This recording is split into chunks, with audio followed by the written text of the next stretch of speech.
Saludos cordiales, este es un video realizado para la Corporación Universitaria Iberoamericana, donde estaremos revisando algunos de los aportes en materia de ciencia jurídica más importantes que se realizaron en la etapa histórica conocida como la Edad Media y que sirvieron como base para lo que conocemos hoy como el derecho en la Edad Moderna. Vamos a revisar nuestra presentación. Nuestra materia, Introducción e Historia del Derecho, nuestro docente Pedro Villamizar. Trabajo realizado por alumnos de la carrera de Derecho de primer semestre, Jorge Luis Leighton, Karen Catherine Martínez y quien les habla, John Anderson Loaiza.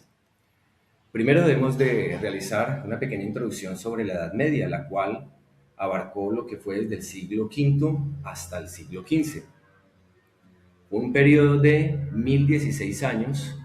que inicia con la caída del Imperio Romano de Occidente hacia el año 476 y finalizó con el descubrimiento de América en 1492, aunque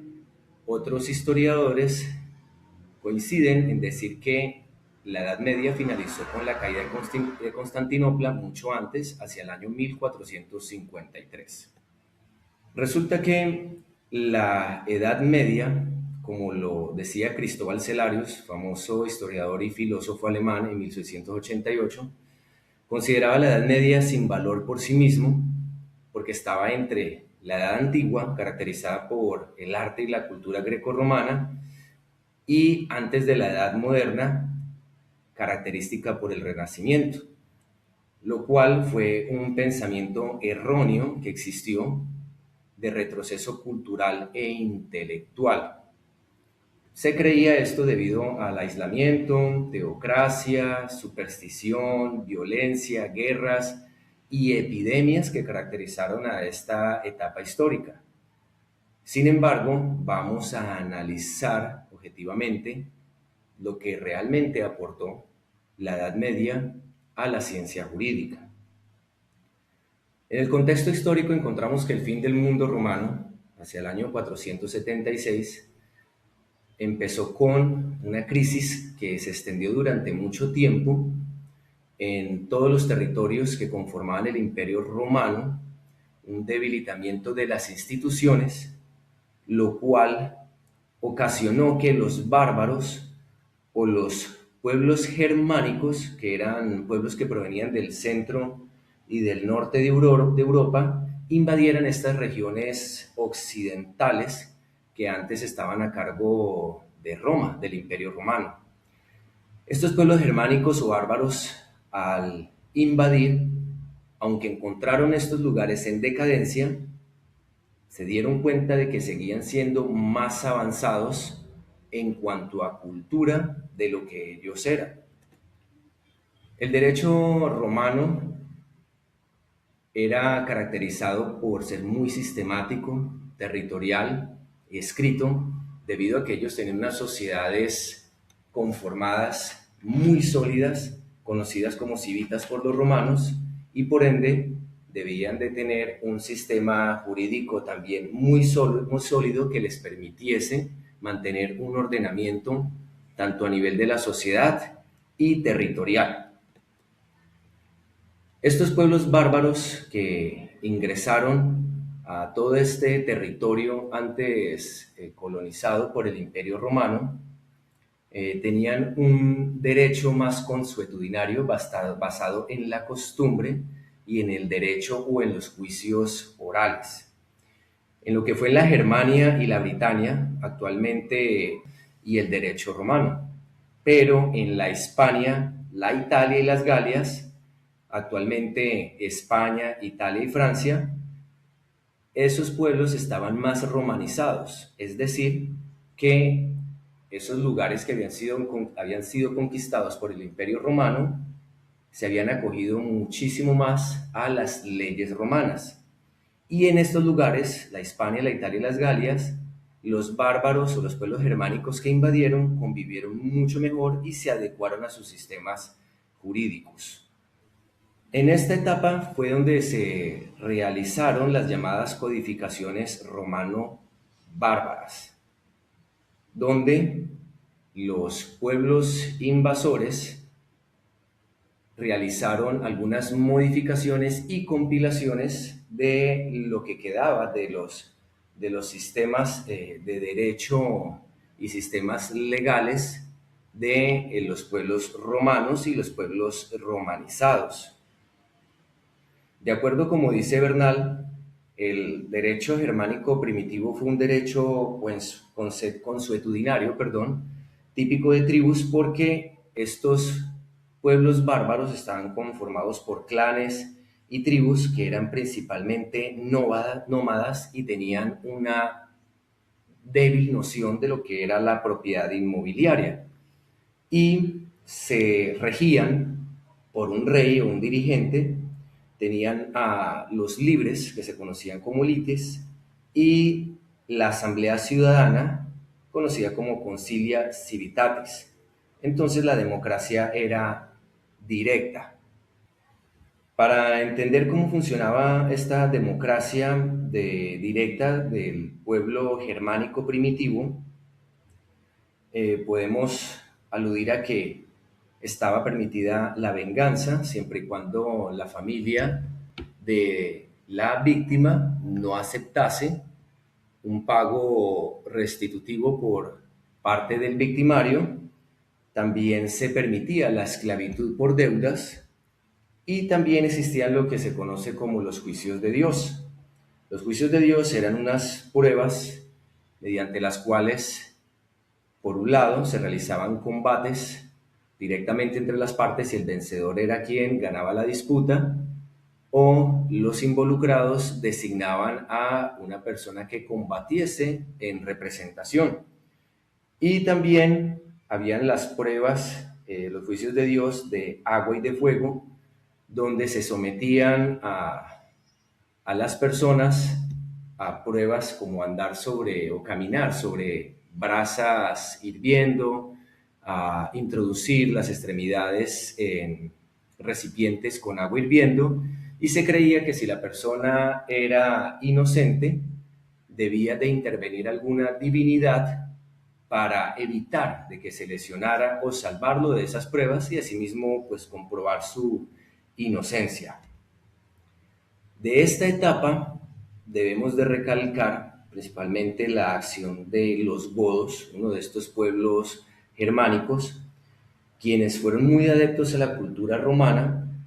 y gracias a ellos fue que también se permeó o llegó parte de esta ciencia jurídica europea hacia América Latina, gracias a, como habíamos nombrado antes, las codificaciones, en este caso el Brevario de Alarico y el Edicto de Teolorico, como se enuncia en la historia del derecho por Bernal Beatriz.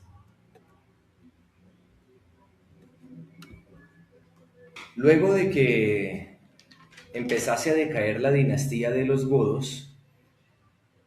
apareció el derecho carolingio y pues para entenderlo debemos de revisar cómo fue que surgió. Alrededor del año 481,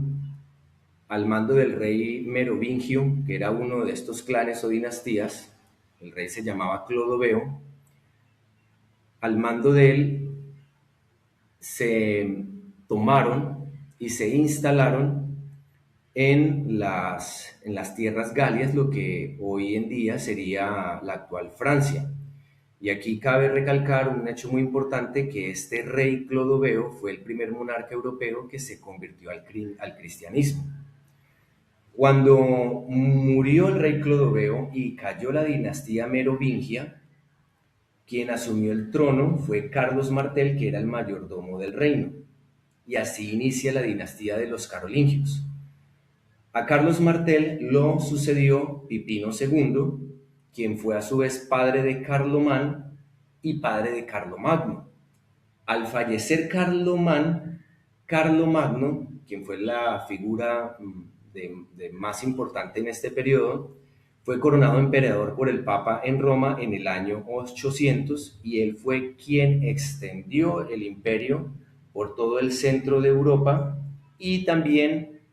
recalcar que todos los pueblos de su imperio ya eran romanizados y cristianizados según Bernal. Con la muerte de Carlomagno se realizó o sucedió una anarquía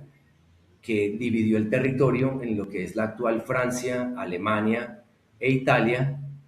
y que llevó al desarrollo del feudalismo. Antes de pasar al feudalismo como tal, hay que entender que la dinastía carolingia o el derecho carolingio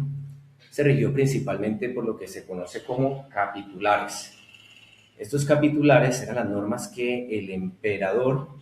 en su poder regio de legislar absoluto, promulgaba, y el principio de personalidad en la aplicación de estos derechos de la dinastía carolingia se basaba en que, de acuerdo al origen de la persona, ¿cierto? El pueblo de origen de la persona fuera franco, romano, etcétera, asimismo se le iba a juzgar de acuerdo a las leyes de su lugar de origen, no importaba en qué parte del imperio o en qué parte del territorio se encontrase. Luego entonces de el decaimiento de la dinastía carolingia y luego el Tratado de Verdún, donde se dividió el territorio y empezaron las anarquías que dieron desarrollo al feudalismo, empezó esta organización social predominante en la Alta Edad Media, conocida como feudalismo. De acuerdo a Bernal, no podemos hablar solo de feudalismo, sino de feudalismos, dadas las características diversas en los distintos territorios donde se instalaron. Este sistema feudal se caracterizó por la abolición de regímenes centralistas, característicos del Imperio Romano Occidental y el Carolingio,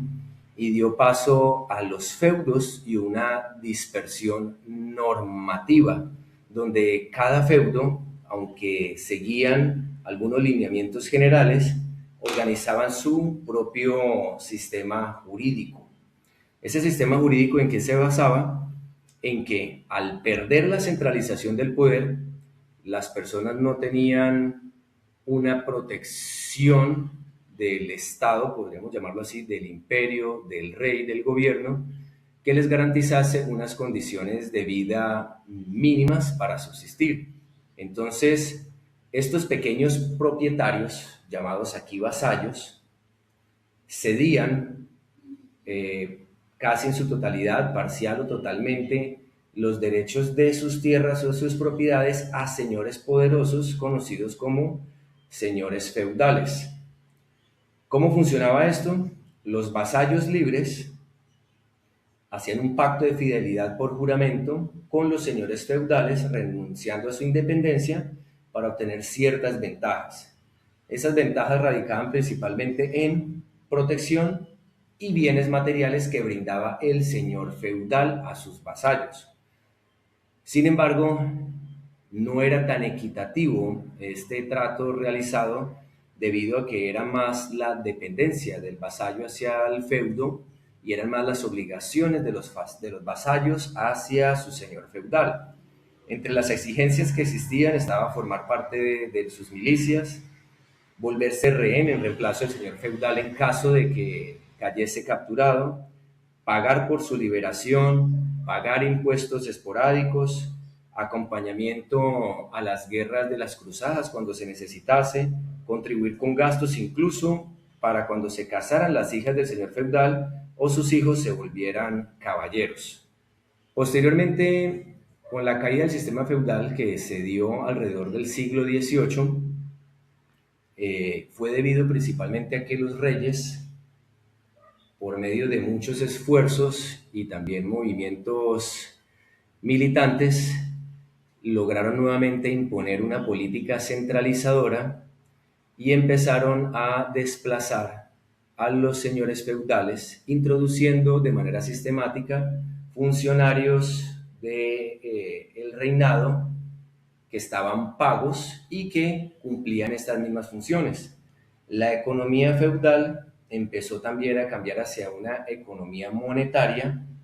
también empezó el crecimiento de la burguesía y la fundación de las ciudades. Los burgueses se comprendían principalmente por los comerciantes, artesanos, profesionales, libres, que debido a que se estaban fundando nuevas ciudades,